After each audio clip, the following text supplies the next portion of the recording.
रचना को आज मायका जाना था। प्यारी सी भाभी की बेटी का बर्थडे था, इसलिए आज सुबह से उठकर रचना घर के कामों में लग जाती है। माँ ने जल्दी बुलाया है ताकि मैं भी कुछ मदद कर सकूं, तो जल्दी जल्दी काम खत्म कर जाने की तैयारी में लगी थी।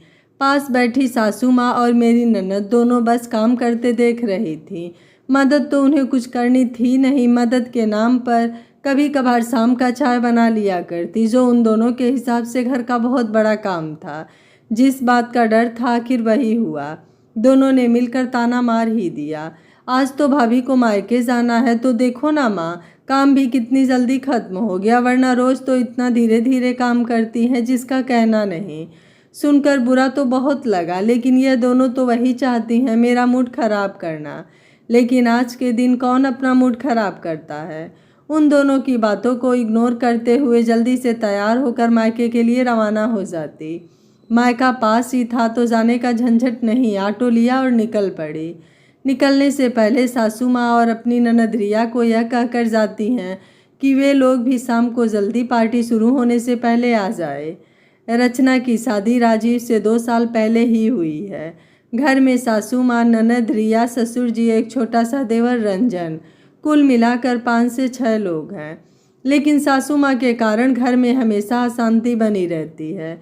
कब किस बात पर ताने मारने शुरू हो जाते हैं पता नहीं चलता।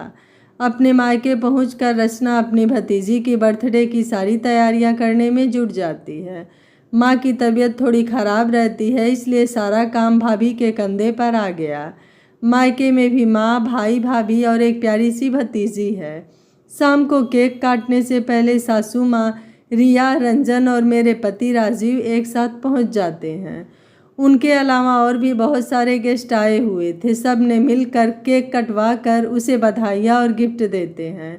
केक खाने के बाद डिनर करने का प्रोग्राम शुरू होता है। मेरी भाभी और मैं मिलकर सारे मेहमानों को खिलाने में लगी हुई थी और सारा काम एक पैर पर खड़े होकर करते हुए देख रही थी। तभी मेरी नज़र मेरी सासू माँ पर चली गई। वह मुझे और भाभी को बहुत गौर से देख रही थी, लेकिन वह कुछ कह नहीं रही थी। मन ही मन में सोच रही थी कि घर जाकर ज़रूर भाभी के बारे में कुछ ना कुछ सुनाने वाली हैं। रात को लौटते वक्त काफ़ी समय हो चुका था, इसलिए घर आने के बाद कोई बातचीत नहीं हुई, सब सो गए।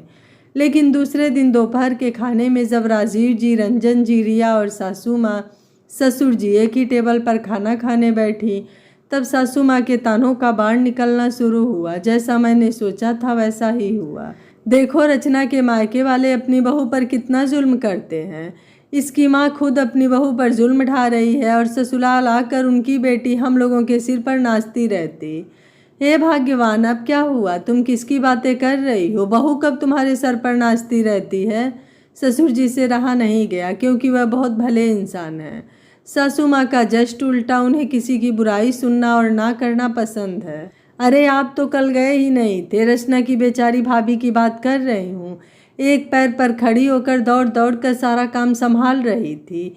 वहीं उसकी माँ बस लोगों के पीछे गप्पे मारने में लगी थी। एक बार भी नहीं देखा मदद करते हुए। ऊपर से यहाँ मैं और रिया रचना बहू का कितना हाथ बटाते हैं, उसके बावजूद हम दोनों की कोई कदर नहीं। राजीव जी बोलते हैं, माँ, रचना की मम्मी की तबीयत कुछ ठीक नहीं रहती है ना, इसलिए भाभी सारा काम संभाल रही होंगी।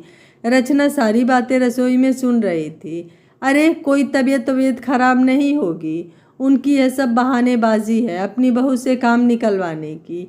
रचना भी अपने माँ पर गई है। बिल्कुल, जब देखो तबीयत खराब की बहाने बनाकर बैठ जाया करती है, या फिर काम करती भी है तो रोना गाना करके। यह तो शुक्र मनाओ कि मैं बहुत हेल्प करा देती हूँ, वरना बहू तो एक भी काम को हाथ न लगाए ऐसी है। तभी रचना रसोई से निकलकर आ जाती है। इस बार चुप नहीं रहती, सबके सामने पूछ लेती है, मम्मी जी, आप मेरा क्या हेल्प करती हैं दिन भर के कामों में, ज़रा बताइए तो। क्यों, शाम का चाय कौन बनाता है? और थोड़ी बहुत सूखी काम भी तो करती हूँ। इसके अलावा और क्या करती हैं मम्मी जी? और क्या मैं ही सारा काम करूँ? तुम आराम करोगी कहती थी ना मैं। यह मुझे 1 मिनट भी आराम करते नहीं देख सकती, जबकि खुद बहाने बनाकर सो जाया करती है।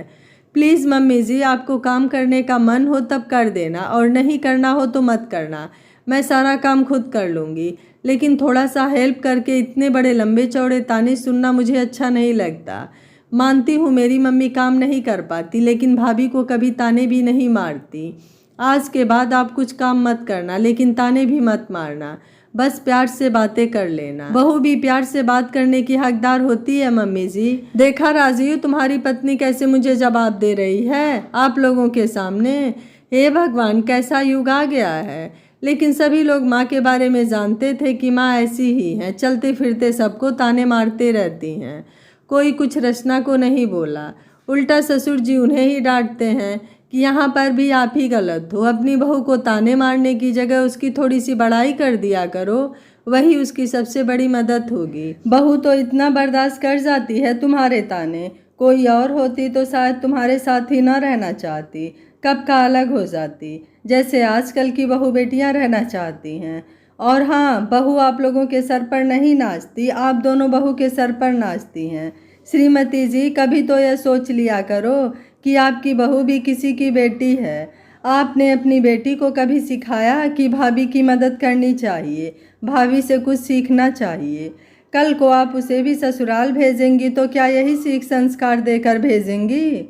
दूसरे की बेटियों में कमियां निकालना बहुत आसान है, लेकिन अपनी बेटियों को कुछ शिक्षा देना भी सबको नागवार लगता है। और तुम बेटी, माँ के कान भरने से अच्छा है कि भाभी की कुछ मदद कर दिया करो। भाभी भी घर की सदस्य है, और तुम भी कभी किसी दिन किसी की भाभी बनकर जाओगी।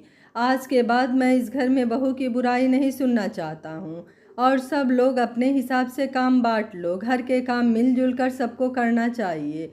बहू भी परिवार की सदस्य होती है, घर की नौकरानी नहीं, जो सारा काम उसके ऊपर छोड़कर सिर्फ उसकी कमियां निकालते रहो। वो भी सम्मान की अधिकारी होती है। ससुर जी यह बात समझ चुके थे कि कभी कभी परिवार को चलाने के लिए घर के बड़ों को कुछ कठोर फैसले लेने पड़ते हैं। ससुर जी के मुँह से यह सब सुनकर जहाँ रचना का सर गर्व से ऊंचा हो गया, वहीं सासू माँ और रिया अपने आप पर शर्मिंदगी महसूस कर रही थी। आशा है यह कहानी आपको ज़रूर पसंद आई होगी। ससुर जी का फैसला आपको कैसा लगा, आप मुझे अपनी राय कमेंट बॉक्स में ज़रूर दीजिएगा। वीडियो पसंद आया है तो वीडियो को लाइक शेयर एंड चैनल को सब्सक्राइब कर लीजिएगा। मिलते हैं अगली कहानी में। Thank you for watching.